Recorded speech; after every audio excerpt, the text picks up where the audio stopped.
Hello and welcome back to another video on the Wrestlers Bay and to another edition of Raw out of 10, and it's the go home show for WrestleMania. WrestleMania Raw as WWE calling it, but it's WrestleMania Raw, Raw before WrestleMania, whatever it is. I'm just so freaking hyped. WrestleMania is nearly upon us. One last Raw, let's get through all the build. So let's get straight into it with Brock Lesnar kicking off the show after a short recap of his feud, and he said he couldn't wait for Sunday like me, and Lesnar said he would defeat Reigns and unify the two titles and become the undisputed champ. We then learned Seth Rollins had a meeting earlier in the day with Vince about a possible opponent at WrestleMania before The Miz was out and welcomed Lucha Logan wearing a Rey Mysterio mask from last week. The A-lister said that he wanted to steal more masks from Mysterio, said that he had one to wear at WrestleMania, and that led to Rey Mysterio versus The Miz. Rey and Dominic rushed to the ring during their entrance, and the latter took down The Miz while Rey chased after Logan. The referee was sent in the ring and to start the match as said Dominic for attacking The Miz. After the match started, The Miz sent Rey outside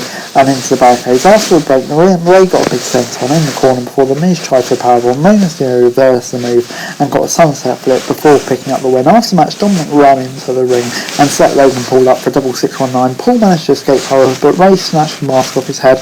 The Miz was hit with a 619 and splashed on the top rope as Logan Paul watched on from ringside. And Rey Mysterio ending this on top. I'll give it a 6 out of 10. Decent fun little segment to kick off the show, really.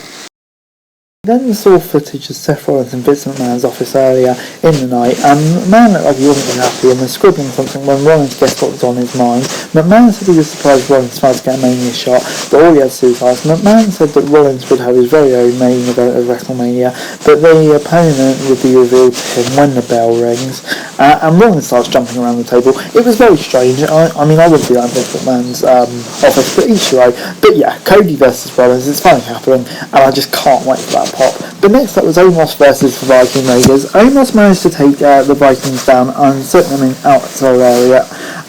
The Viking Raiders were tossed off the apron, and when they tried to climb back, and Omos picked up the win via count out.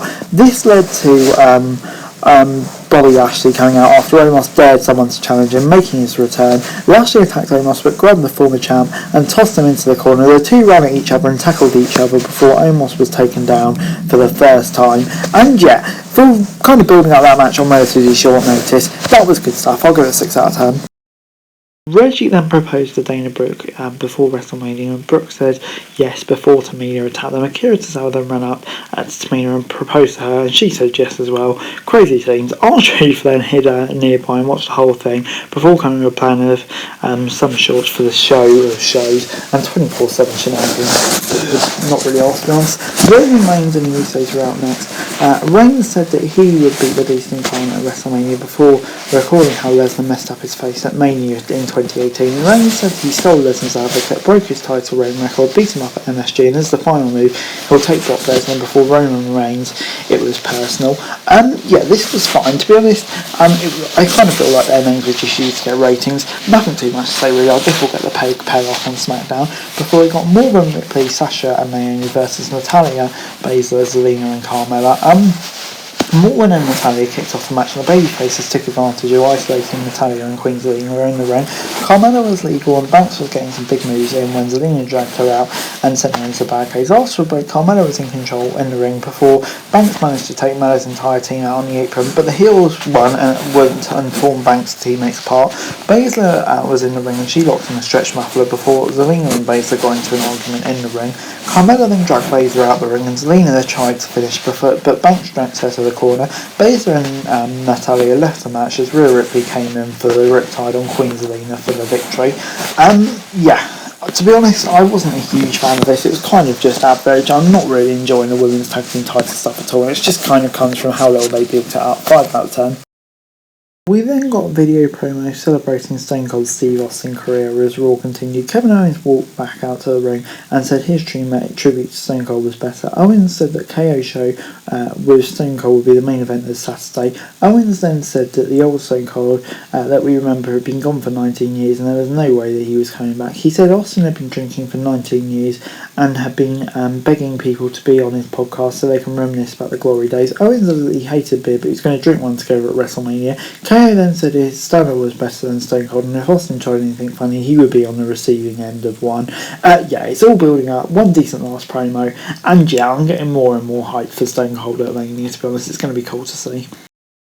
Ricochet versus Austin Theory is up next. Theory took Ricochet down in the corner before the latter continued a big dropkick. On the ropes, Ricochet got a springboard elbow and a big splash from near fall. He was headed up, but the Theory pulled the ropes and sent him back down to the mat. Theory then hit the ATO on Ricochet to pick up the victory. Yeah, this gets a 5 out of 10 from me. Surely they deserve better than this. Ricochet losing again. I mean, like, no match at Mania. Yeah, it's just a bit of a nothing segment, really. I know Austin Theory's got a match, but don't bury the IC champion who's just come over to this, for Christ's sake. Bianca Belair came out next and said that Becky Lynch was trying to injure her because she was afraid of her. Belair said that there was nothing Lynch could do to stop her taking the title away. Big linebacks rushed the ring with a steel chair and Belair was ready for her. Lynch managed to take her down and hit her with a steel chair before taking a pair of scissors and trying to cut off Belair's hair. Belair managed to lift Becky Lynch and hit the KOD twice before taking the scissors and cutting Lynch off her instead.